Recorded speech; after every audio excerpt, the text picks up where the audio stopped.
In fact, it starts right from the 73rd, 74th Amendment, where we political parties are also responsible, I admit. It says that out of the elected representatives, 5 members have to be nominated, and these 5 members have to belong to NGOs. Unfortunately, we have a certificate, but they belong to political parties. This is an irony. We have our zonal offices. At the zonal offices also, there are 5 members who have to be nominated from voluntary organizations. Unfortunately, that also doesn't happen. So this is something that the 73rd and 74th Amendment, the Indian Constitution, has given a voice to the people, voice to the voluntary organization. Unfortunately, it is scuttled by the system. Even as far as the smart city is concerned, if you read the guidelines, it talks about people's participation, people's involvement. Where is it? Dr. Kolte, I really wish to make an earnest effort to you. You can really turn around the system. You can really turn around what people have perceptions about the smart city.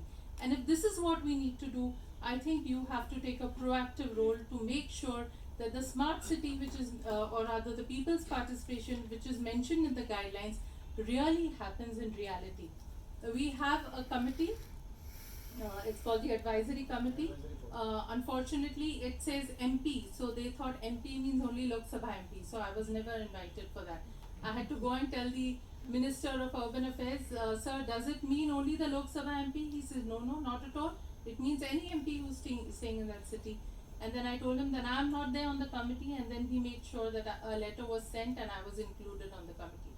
Today also the guidelines talk about flat owners association, youth organizations representatives, women organizations, senior citizens representatives.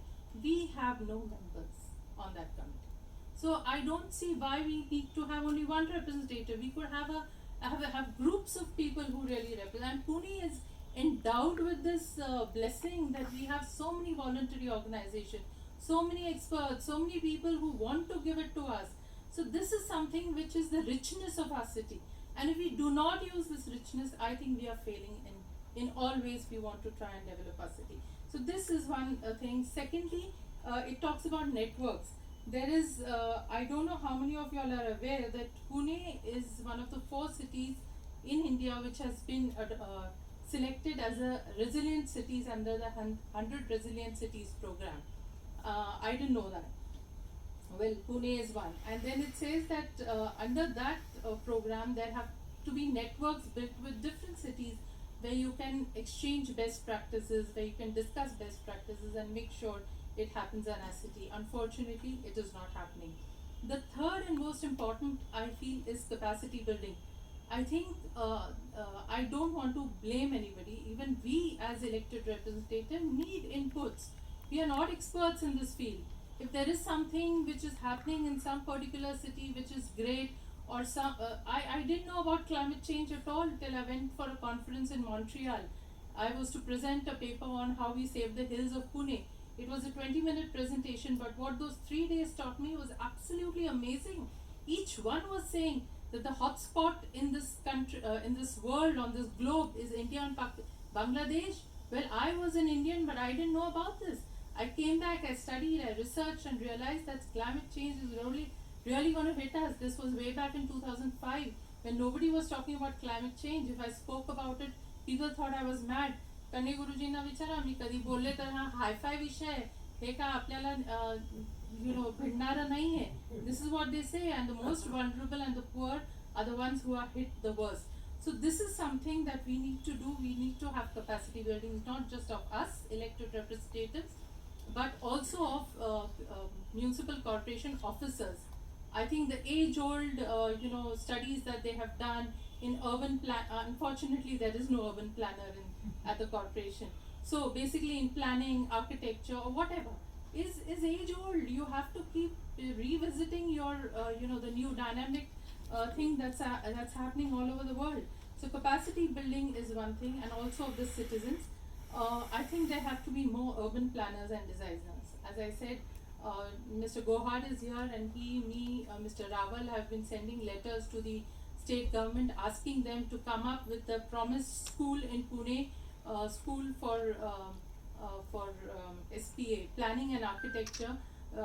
At the moment, we have some 1,500 planners and 17,000 architects who graduate every year.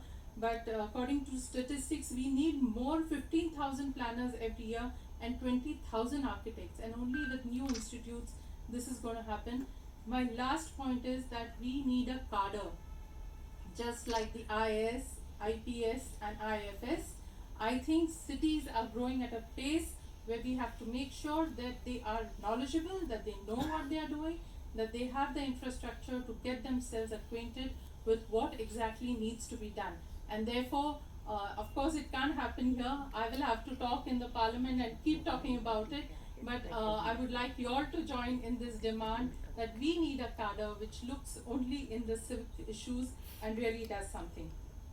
India is expected to see a larger economic and social transition. Demographically, 10,000 million people will enter job market every year for the next 2 decades. Cities will account for 75% of the GDP growth in the next 15 years. 2/3 of India's buildings that will exist in 2030 remain to be built. So that is the potential.